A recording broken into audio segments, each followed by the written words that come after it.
कांग्रेस सांसद गीता कोड़ा बीजेपी में शामिल, बोली उनके पास न नीति न सोच। झारखंड प्रदेश कांग्रेस को एक बड़ा झटका लगा है। सिंहभूम से सांसद और झारखंड के पूर्व सीएम मधु कोड़ा की पत्नी गीता कोड़ा ने आज कांग्रेस छोड़कर बीजेपी में शामिल हो गई।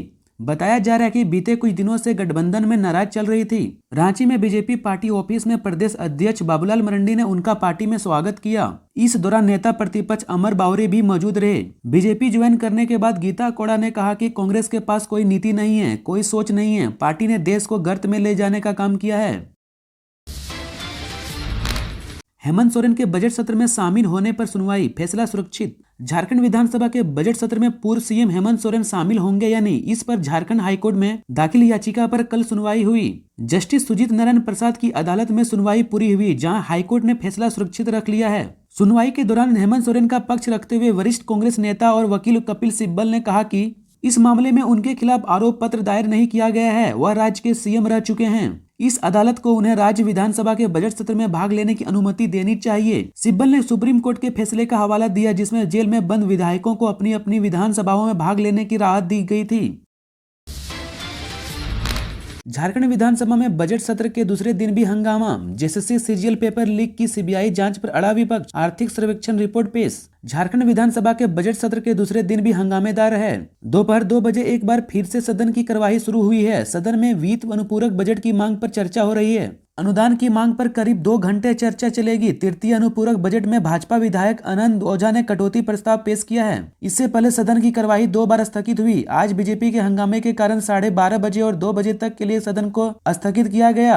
विपक्ष जेएसएससी सीजीएल पेपर लीक की सीबीआई जांच की मांग पर अड़ा है। बीजेपी के विधायकों ने सदन में सरकार के खिलाफ नारेबाजी की। सुबह विपक्ष के हंगामे के बीच आर्थिक सर्वेक्षण रिपोर्ट सदन में पेश किया गया है।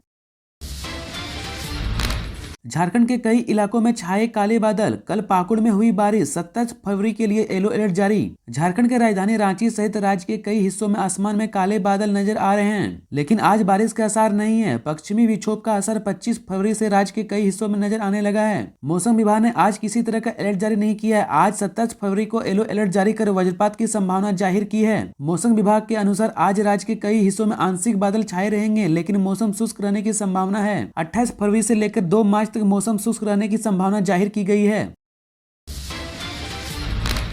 बन्ना गुप्ता ने कहा, विभिन्न स्वास्थ्य परियोजनाओं के शुभारंभ के लिए पीएम का आभार। रिम्स की एकेडमिक बिल्डिंग में हुए ऑनलाइन शिलान्यास कार्यक्रम में प्रत्यक्ष रूप से स्वास्थ्य मंत्री बन्ना गुप्ता, सांसद संजय सेठ, विधायक सीपी सिंह कांके, विधायक समरी लाल भी शामिल हुए। मंत्री ने राज्य हित में विभिन्न स्वास्थ्य परियोजनाओं के शुभारंभ के लिए प्रधानमंत्री का आभार व्यक्त किया है। उन्होंने कहा कि हमें तत्परता के साथ कार्यों को करते हुए लक्ष्य को प्राप्त करना है। कोविड के दौरान रिम्स के साथ साथ स्वास्थ्य विभाग के चिकित्सकों ने जिस तरह अपनी सेवा दी, उसकी कितनी भी प्रशंसा की जाए वह कम है। भविष्य में यहाँ सुविधाएं बेहतर की जाएंगी। झारखंड में ग्रीन राशन कार्ड का दायरा बढ़ेगा। 5 लाख नए लोग जुड़ेंगे। अभी 20 लाख लोगों के पास है ग्रीन राशन कार्ड। झारखंड सरकार नए वित्तीय वर्ष में गरीबों को बड़ा तोहफा देगी।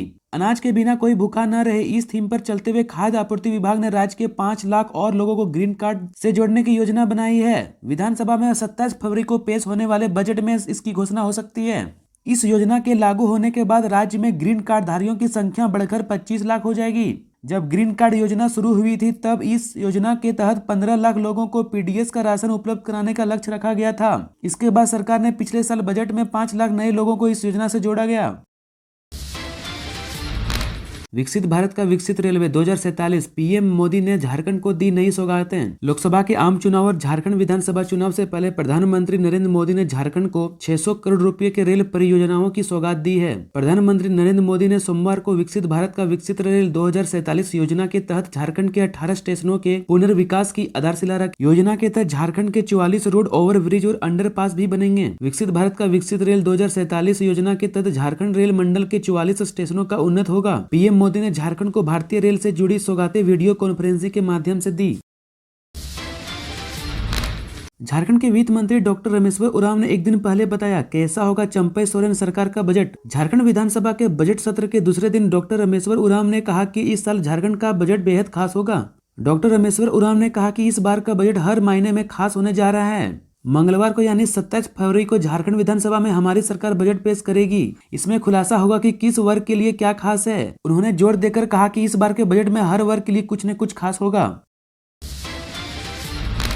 विधायक विनोद सिंह बोले, कोडरमा से माले का प्रत्याशी जीता तो सदन में गूंजेगा झारखंड की आवाज। माले ने कोडरमा लोकसभा चुनाव में दावा ठोका है। माले विधायक विनोद सिंह ने कहा कि लाल झंडे का एक भी प्रतिनिधि जीतकर लोकसभा में गया तो झारखंड की सड़कों की आवाज लोकसभा में उठेगी। कोडरमा से माले की जीत हुई तो झारखंडी आवाज गूंजेगी। माले ने कोडरमा लोकसभा के लिए चुनावी अभियान शुरू किया है। जोहार सम्मेलन का आयोजन किया गया। सम्मेलन में विधायक विनोद सिंह ने कहा कि पिछले 10 वर्षों से मोदी सरकार ने युवाओं को ही सबसे ज्यादा छलने का काम किया है। नए रोजगार तो छोड़िए, सभी युवतियों को ठेकेदार में तब्दील कर रोजगार पर ही ताला लगा दिया गया है। पीएम आवास योजना राज्य में बंद है। झारखंड के मध्य विद्यालयों में 3,218 पद प्रधानाध्यापक के सृजित, लेकिन केवल 55 ही हैं स्थायी। राज्य के मध्य विद्यालयों में प्रधानाध्यापक के 3,218 पद सृजित हैं। इनमें से मात्र 55 विद्यालय में स्थायी प्रधानाध्यापक हैं। एक और विद्यालयों में प्रधानाध्यापक नहीं है। वहीं दूसरी ओर शिक्षकों की प्रोन्नति नहीं मिल रही है। उन्होंने कहा कि राज्य के 16 जिलों में एक भी विद्यालय में प्रधानाध्यापक नहीं है। स्कूली शिक्षा एवं साक्षरता विभाग के निर्देश के बाद भी जिला स्तर पर शिक्षकों की प्रोन्नति की प्रक्रिया पूरी नहीं की जा रही है।